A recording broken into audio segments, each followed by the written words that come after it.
What is up, guys? It's Max Merck here, and boy do I have something exciting for you guys today. So I recently just sold my daily driver 2002 ML500, which had an M113 engine, and I was originally going to sell it and buy something a little more economical, but then something else came up that I just couldn't resist. And what do you know, it also has an M113 engine, but this one's a little bit more special. And I'm super excited to show you guys my new to me 2005 Mercedes CLK55 AMG Coupe. Let me give you guys a little cold start, pull the car out, and show you guys why this 2005 CLK55 Coupe is so special and so rare.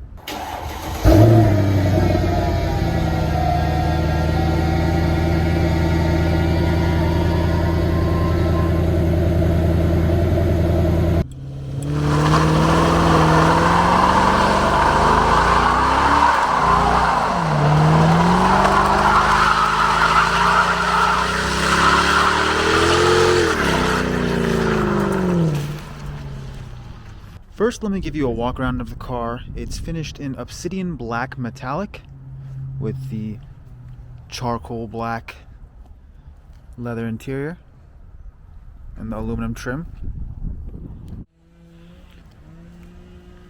Moving around the car, everything is straight, all the panels are straight.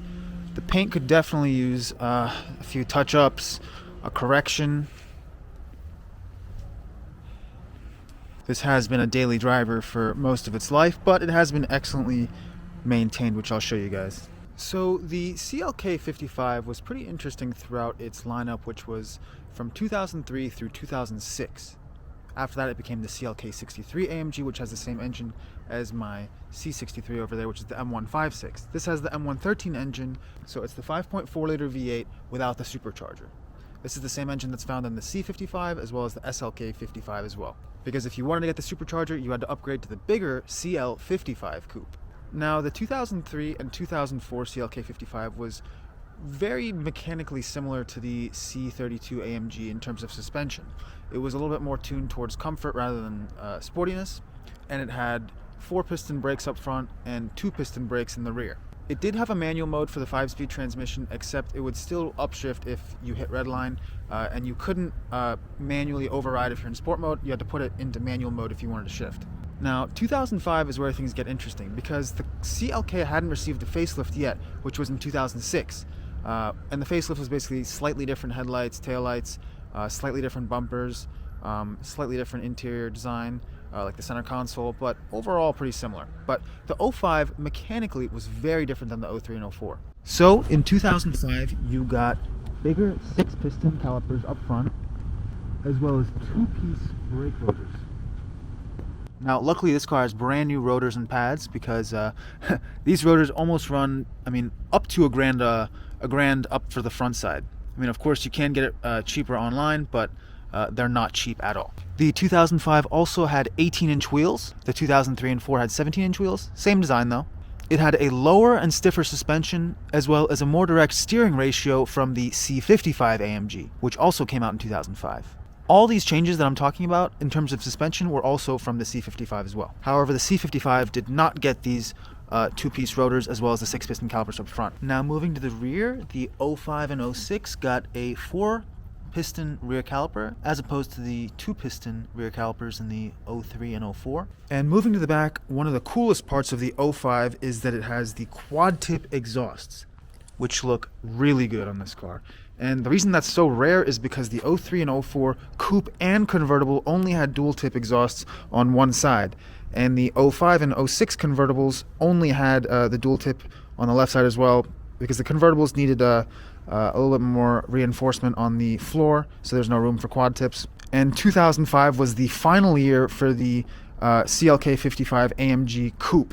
The 2006 model year was convertible only, so you couldn't get one with quad tips. Now, looking underneath the car, the 2005 also got a finned rear differential cover.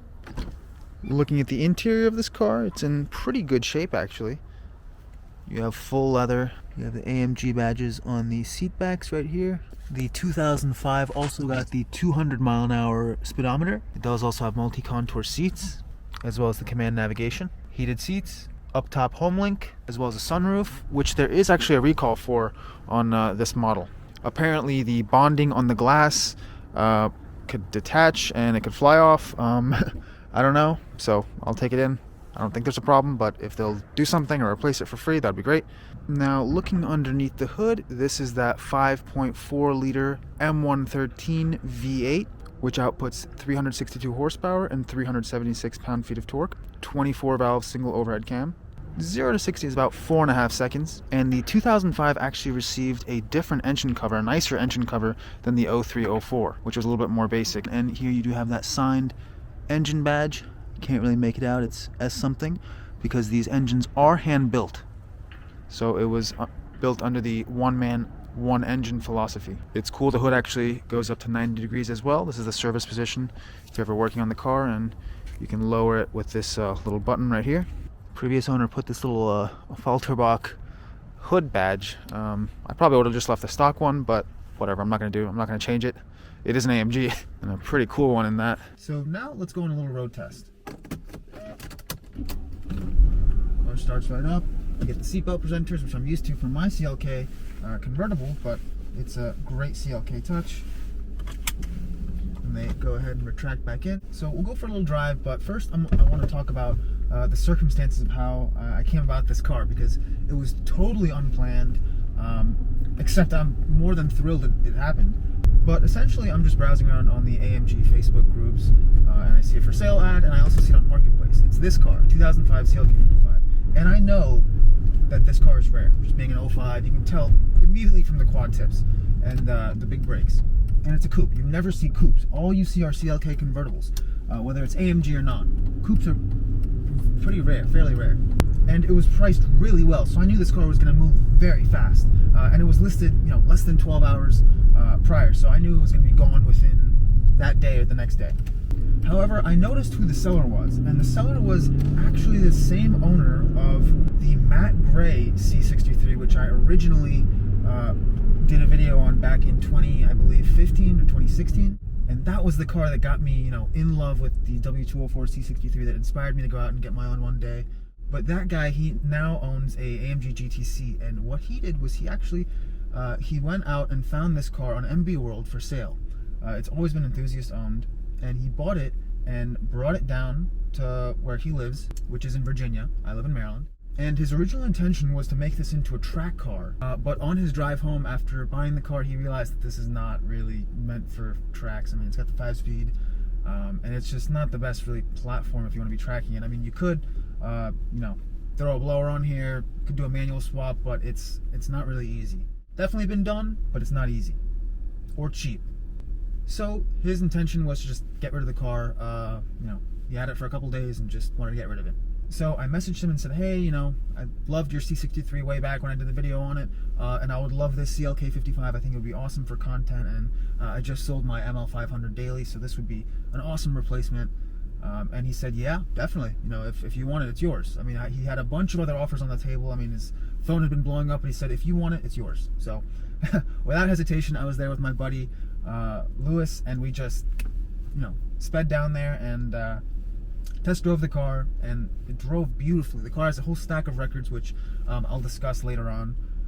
But we went through the stack of records. We drove the car, and you can tell for a 149,000 mile car, which is not too bad for a 2005, but for 149,000 miles, this car drives sublime. I mean, everything is just super tight in terms of suspension, and the power delivery is just beautiful. I mean, all 16 spark plugs have been recently replaced, as well as the spark plug wires. I mean, the car drives arrow straight, alignment's perfect. I mean, it's just mechanically solid, very solid. It's always been enthusiast owned, and the guy he actually bought it was from New York, I think somewhere in upstate New York. But that guy did a bunch of work to this car, and he originally bought it from his brother. So overall, the car has been cared for. It's been a daily, you can tell, but it's been cared for. It hasn't been abused. So this is really one of the first cars that I've bought in a long time that hasn't needed anything. Most of the cars I buy, I have to go through and do engine mounts, belts, or not me, my mechanic, but I have to end up paying for these things. This car has had all of those already done. The only thing that it needed was tires, which I've already gone ahead and ordered a new set online. But overall, this car drives beautifully and everything works. It's got heated seats, dual zone, automatic climate control. power everything, multi-contour seats. The bladders have been replaced and everything. The previous owner has done. So all the common failure points, whether it's mechanical or electronic, have just already been gone through, and this car is just super sorted. So to start off, I have the car in sport mode. You have manual, comfort, and sport, as well as I have the traction control set to off right now, because on these older AMGs with traction control on, it really kind of cuts in early and cuts any power. And what kind of sucks is that even with traction control off on these older AMGs, it's never fully off unless you put it into what's called dyno mode. But the one drawback of dyno mode is that it also turns off ABS and all your other safety systems that you actually could want. But you can do donuts, you can do burnouts, those kind of stuff in dyno mode. So just kind of driving around in sport mode, it's got, oodles of power underneath your right foot. But it's not, it's not like my C63, the M156, where it's kind of a little more touchy, sensitive, that car feels. That might just be the 7-speed MCT in that car versus the 5-speed in this car, which is pretty kind of simple, we'll put it in a nice way, old school, so it doesn't really have much, but it's very robust, and it's actually very smooth. If I put the car into comfort mode, giving it throttle really kind of just keeps it into a high gear and it just hums along. It doesn't even need to downshift because, that 5-speed, and you have all this torque, it can kind of just cruise along in any gear. But now let me go ahead and put it into manual mode. One of the changes I mentioned earlier was that on the 05 and 06, when you put it into manual mode, it won't automatically upshift for you, and you can override if you're in, let's say, sport or comfort. You have these paddles on the back, not paddles, they're more buttons, I'd say, but that allows you to manually shift the gears, and it's not fast. I'll say it's not fast, but it's still okay. It's manageable. You can also manually shift via the shifter right here, but let's go ahead and give her a little rip through these twisties.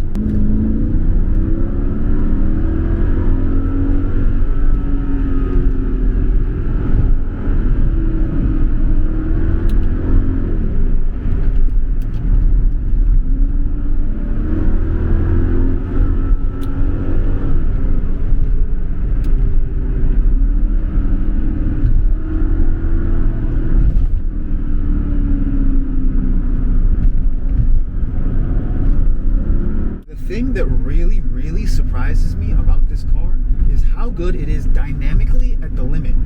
Because what I had expected going into this was that these older 55 cars, unlike the newer 63 cars, are a bit more sloppy, and I've driven the E55s before, and of course those are big heavy sedans and they have air suspension, and I've also driven the CLS and my CLK, which is a convertible, and it just feels a little bit more loosey-goosey, and the suspension is just not as tightly tuned. But on this car, with the stiffer steering ratio on the 05, as well as the lower, stiffer suspension, and the two-piece brakes, like when you even just touch the brakes, it grabs and the car wants to stop. But if you want brakes, it's got all the brakes in the world.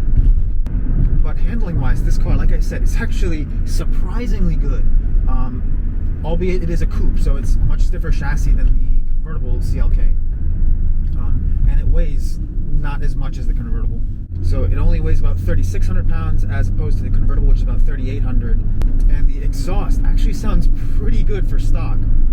It has a lot more throat to it than I thought it would, especially when you get higher in the rev range.